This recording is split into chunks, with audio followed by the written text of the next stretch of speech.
আসসালামু আলাইকুম, সকলকে স্বাগত নতুন আরেকটি ভিডিওতে। আজকের এই ভিডিওতে আপনারা জানতে পারবেন প্রাথমিক, হাই স্কুল, কলেজ ও স্নাতক পর্যায়ের শিক্ষার্থীদের উভয়টির টাকা কবে প্রদান করা হতে পারে, নতুন কী শর্ত রয়েছে সে বিষয়ে থাকছে বিস্তারিত আলোচনা। তো ভিডিওটি আপনারা দেখতে থাকুন। প্রাথমিক শিক্ষা, প্রাক প্রাথমিক থেকে পঞ্চম শ্রেণী সর্বশেষ আপডেট। জানুয়ারি থেকে জুন 2026 মেয়াদের দ্বিতীয় কিস্তির টাকা বিতরণের জন্য নতুন শিক্ষার্থী এন্ট্রি, ট্রান্সফার এবং শ্রেণী হালনাগাদ করার সার্ভার অপশনটি 9 জুন 2026 তারিখে বন্ধ হয়েছে। এখন উপজেলা পর্যায়ে তথ্য অনুমোদনের কাজ চলছে। টাকার পরিমাণ মাসিক হার প্রাক প্রাথমিক 75 টাকা, প্রথম থেকে পঞ্চম শ্রেণী একই পরিবারে একজন হলে 150 টাকা, প্রথম থেকে পঞ্চম শ্রেণী একই পরিবারে দুইজন হলে 300 টাকা।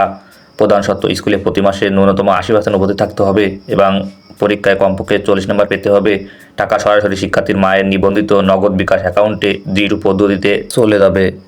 ষষ্ঠ থেকে দ্বাদশ শ্রেণী শিক্ষার্থীদের সর্বশেষ আপডেট। প্রধানমন্ত্রী শিক্ষা সহায়তা ট্রাস্টের অধীনে সমন্বিত উভয়তির কর্মসূচি এইচএসপি আওতায় 2026 সালের নতুন নবম শ্রেণী এবং 25-26 সেশনের একাদশ শ্রেণীর যোগ্য শিক্ষার্থীদের তথ্য এইচএসপি এমআইএস সফটওয়্যারের এন্ট্রির চূড়ান্ত কার্যক্রম জুন মাসেও চলমান রয়েছে। টাকার পরিমাণ বার্ষিক আনুমানিক মাধ্যমিক ষষ্ঠ থেকে দশম শ্রেণী উপবৃত্তি, টিউশন ফি ও শিক্ষা উপকরণ ভাতা মিলিয়ে বার্ষিক প্রায় 4,000 থেকে 5,000 টাকা। উচ্চ মাধ্যমিক একাদশ দ্বাদশ শ্রেণী উপবৃত্তি ও বই কেনা বাবদ বার্ষিক প্রায় 6,000 থেকে 7,000 টাকা। প্রধান শর্ত, বাবা মা জীবিত থাকলে অবশ্যই তাদের জাতীয় পরিচয়পত্র এনআইডি দিয়ে অ্যাকাউন্টে যুক্ত করতে হবে। বিশেষ ক্ষেত্রে বাবা না থাকলে বৈধ অভিভাবকের তথ্য শিক্ষার্থীর নামে স্কুল ব্যাংকিং হিসাবে যুক্ত করতে হবে।